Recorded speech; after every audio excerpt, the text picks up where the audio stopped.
there, Trina here. A few months ago, I created these handy little people icons in PowerPoint and shared them with the eLearning Heroes community as a free download. And since then, I've gotten several requests to explain my process for creating these icons. So I thought I'd take a few minutes to walk you through the process. So before we get started, I'm using PowerPoint 2013. But you'll need at least PowerPoint 2010 installed to take advantage of the extended shape formatting features I'm about to show you. So if you are running an older version of PowerPoint, you may not be able to replicate these steps. Okay, so with that out of the way, here are the finished icons I created. You'll note that they're all different shapes grouped together, which makes them very flexible and easy to customize. I was inspired by some similar icons I found on Pinterest. These icons had a half-shaded effect that made them very interesting to me, and I found it easy to recreate this effect in PowerPoint. So let me show you just how to do it. First, let's start with an oval shape, and we'll fill it with this tan color. This is going to be our base shape for the head of our icon. Now I'll copy that shape using Ctrl-C to copy and Ctrl-V to paste. Then I'll just recolor the second oval with a slightly darker tone of the same color. Now I've got two nearly identical ovals, but what I want is essentially for this darker oval to be cut in half, so I get kind of a facial shape that's an oval but with a two-toned effect.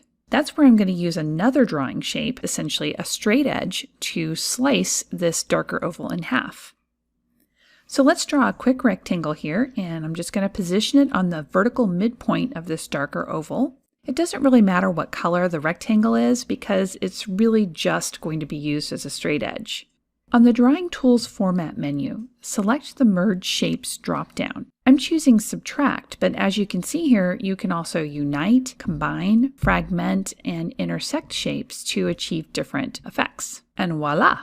Now I've got a half oval that I can overlay on my lighter oval to create that shaded face effect.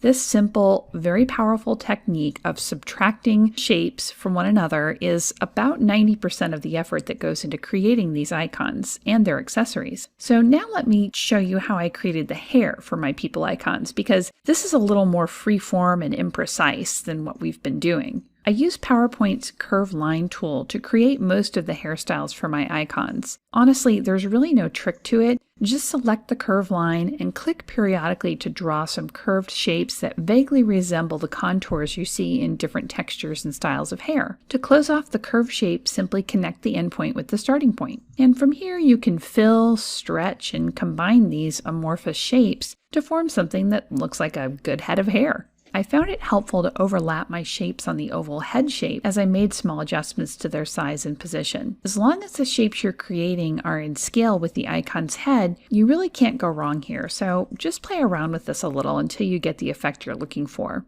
You can even arrange some darker shapes behind the lighter ones to mimic depth or layers of hair. Generally, I find the simpler the shapes, the better, since these icons are really designed to be very clean and simple looking.